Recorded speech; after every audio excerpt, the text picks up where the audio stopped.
BJP মুসলমানদেরকে tight দিতে চাইছে, কিন্তু ব্যাপারটা হচ্ছে মুসলিমদেরকে টাইট দিতে গিয়ে হিন্দু ভাইরাও আজকে ক্ষতিগ্রস্ত হচ্ছে। 2 থেকে 250 কোটি টাকার একটা আরো উপরে হবে একটা বিজনেস, যার 70% কিন্তু কন্ট্রোল করতো আমার হিন্দু সমাজের ভাইরা। আচ্ছা, তারা এখানে আক্রান্ত হচ্ছে, তারা ব্যবসায়িক ভাবে লসে রান করছে। আমি সরকারের কাছে অনুরোধ করব, 12 নম্বর সেকশনটাকে আপনি আপনার ক্ষমতা আছে, সরকারের ক্ষমতা, সেটা দিয়ে আপনি সেটাকে এক্সারসাইজ করুন। এই আমার হিন্দু গরু ব্যবসায়ী থেকে শুরু করে মুসলিম যারা কুরবানি দিতে চাইছে আতঙ্কিত, তাদেরকে আতঙ্ক কোন সরকারি মুসলমানদের তারা দীর্ঘদিনের জন্য একটা ভালো জায়গা পেয়ে যাক, ঠান্ডা মাথায় কাজ করুক, এটা দেবে না, সবসময় পেছানে রাখার চেষ্টা করে। একটা প্রশ্ন করেছে বিভিন্ন জায়গায় নাকি মাইক বন্ধ করে দিচ্ছে। আমি একটা কথা বলবো, কারো রাইট নাই মাইক বন্ধ করার। বলছি ভাইজান, আজকে আমরা গ্রাউন্ড রিপোর্ট করলাম, সেখানে দেখলাম যে আপনারই বিধানসভার চালতেবেড়িয়া অঞ্চলের বামুনিয়াতে হিন্দু গরু ব্যবসায়ীরা তারা রীতিমতো ক্ষতিগ্রস্ত হচ্ছে, আক্রান্ত, এবং তারা বারবার অনুরোধ করছে সরকারের কাছে যে এই যে পশু বলি দেওয়ার ব্যাপারে যে সরকার নিয়ম করেছে সেই নিয়ম শিথিলতা এনে কোরবানি করতে দেওয়া হোক, না হলে তাদের গরু বিক্রি না হলে তাদের ভিটে মাটি সব আড়া হবে, তারা প্রচুর টাকা দেন। শুধু আমাদের ভাঙড় বামুনিয়া গ্রামের ব্যবসায়ী নয়, ব্যবসায়ীদের যদি ধর্মীয় পরিচয় দেখেন তারা হিন্দু। আমি আপনাকে বলছি, এই গরু ব্যবসার সাথে 70% সরাসরি যুক্ত আমার হিন্দু সমাজের মানুষরা, যারা গরুটাকে লালন পালন করে বড় করছে, যারা মেন উৎপাদন করছে, তারা 70%-এর অধিক। ম্যাক্সিমাম গরু কোথা থেকে আসছে জানেন? ঝাড়গ্রাম, আমরা যতটুকু যেগুলো জানি, বাঁকুড়া, পুরুলিয়া, ওদিকে উড়িষ্যা।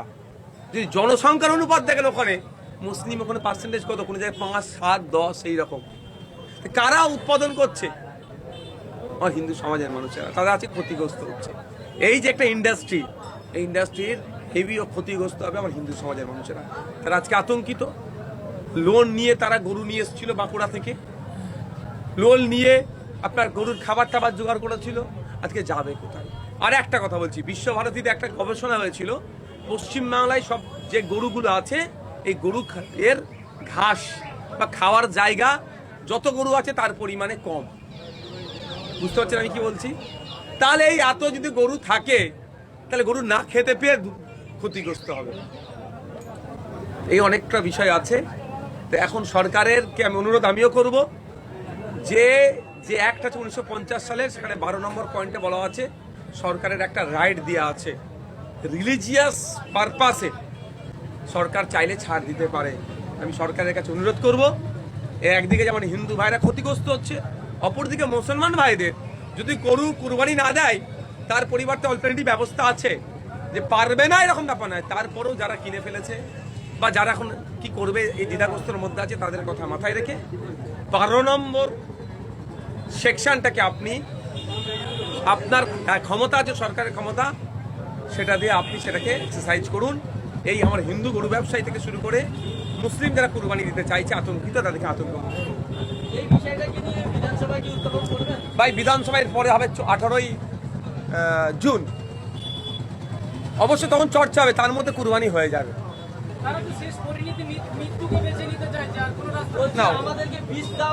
না, আমি ওটা বলবো না। আমি বারবার অনুরোধ করব যে ওই পথটা অবলম্বন করবেন না। নিশ্চিতভাবে সরকার, শুভেন্দুবাবু তো বলেছেন হিন্দু হিন্দু ভাই ভাই স্লোগান দেয়, অন্তত মুসলমানদের কথা বাদ দিয়ে হিন্দু ভাইদের কথা ভাবে এবারে ওই 12 নম্বর সেকশনটাকে ইউটিলাইজ করুন।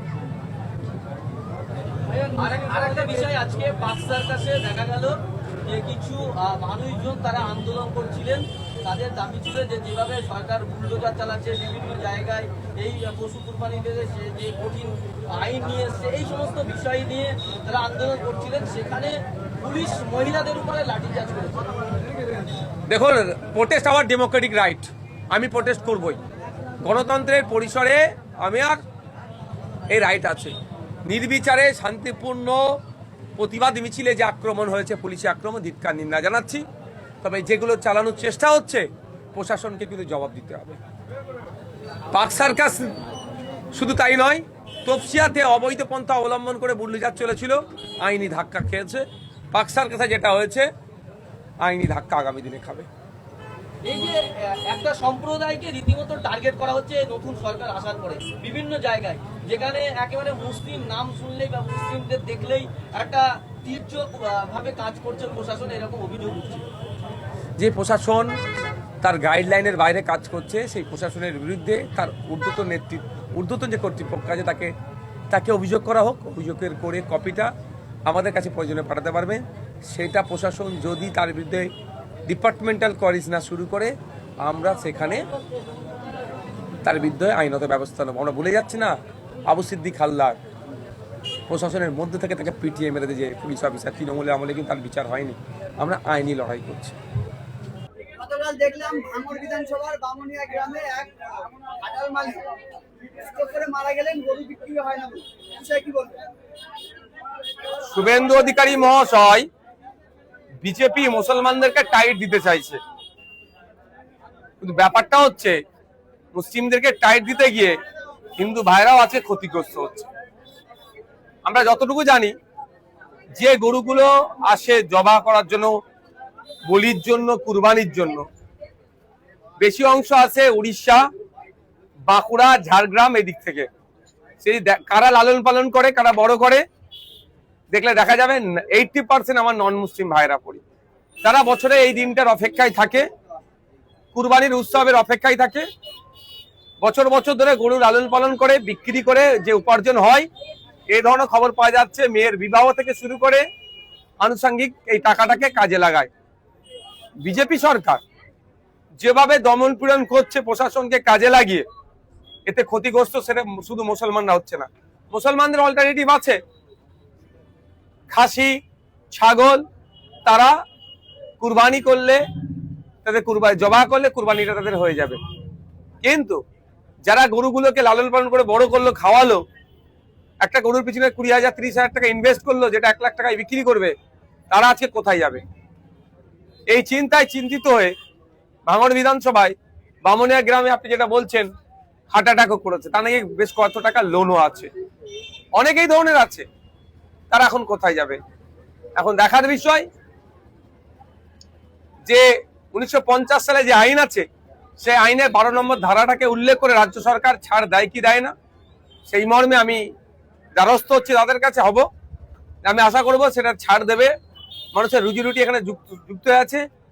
প্রায় 2 থেকে 250 কোটি টাকার একটা আরো উপরে হবে একটা বিজনেস, যার 70% কিন্তু কন্ট্রোল করতো আমার হিন্দু সমাজের ভাইরা।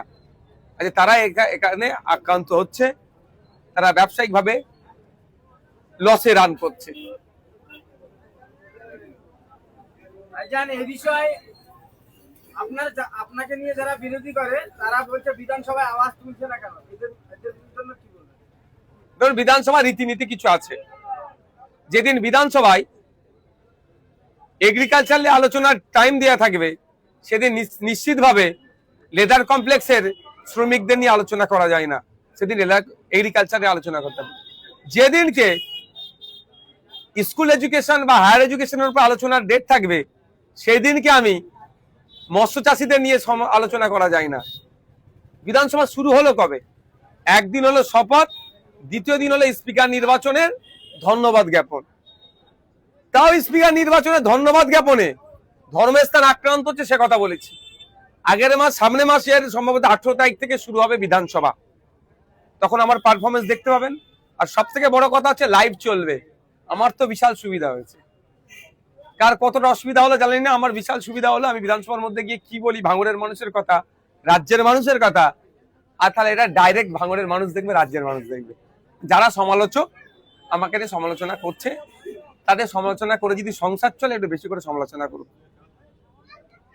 এই যে একের পর এক যে আইন, নতুন আইন আনছে, তাতে করে সাধারণ মানুষের যে সমস্যাগুলো বাড়ছে, এটা নিয়ে কি বলবেন? নতুন আইন কোনগুলো বলুন?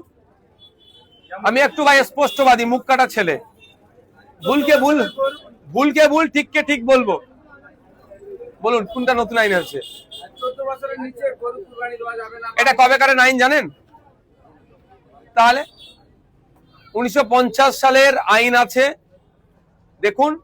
বরঞ্চ প্রশ্ন করুন 15 বছরের দিদি, তার আগে সরকারগুলো কেন এগুলোকে অ্যামেন্ডমেন্ট করেনি?